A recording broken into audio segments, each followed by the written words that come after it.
There is a certain element of our society that's amongst us that truly is extremely dangerous.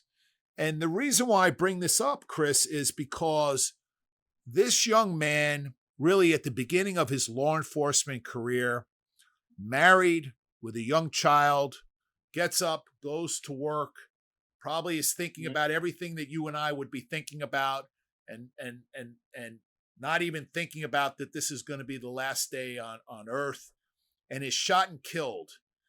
And is shot and killed by a career criminal, a thug, someone who is a piece of garbage, but not only a career criminal and a piece of garbage to the point where I think he was arrested 21 times.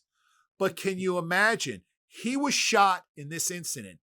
His Officer Diller's partner returned fire and shot him.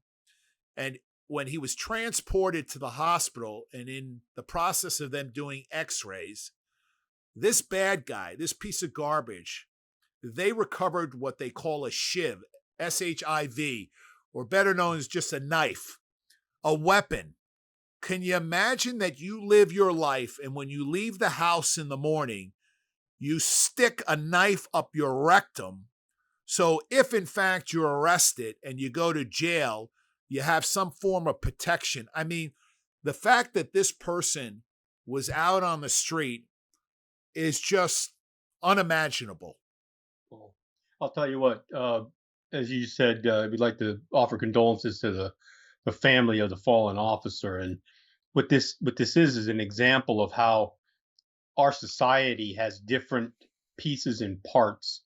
And I hate to say it, but part of our society is that criminal element, that predatory element, where in the morning when you leave your home, you have to decide how you're going to conceal weapons inside your anatomy in case you have to use these weapons. Most people's lives don't consist of that type of thought process. It's completely alien to most people. Now, I've always heard it said that, you know, cops and criminals aren't that different, except for the fact that one chooses to do things on behalf of the good of society, and the other chooses to do things on, to the detriment of society, right? Because you have to think like criminals to catch criminals. And this person you talked about, the person who did the shooting, from what I've seen in open source reporting, he had 9 felony arrests as part of his 21 arrest career as a criminal.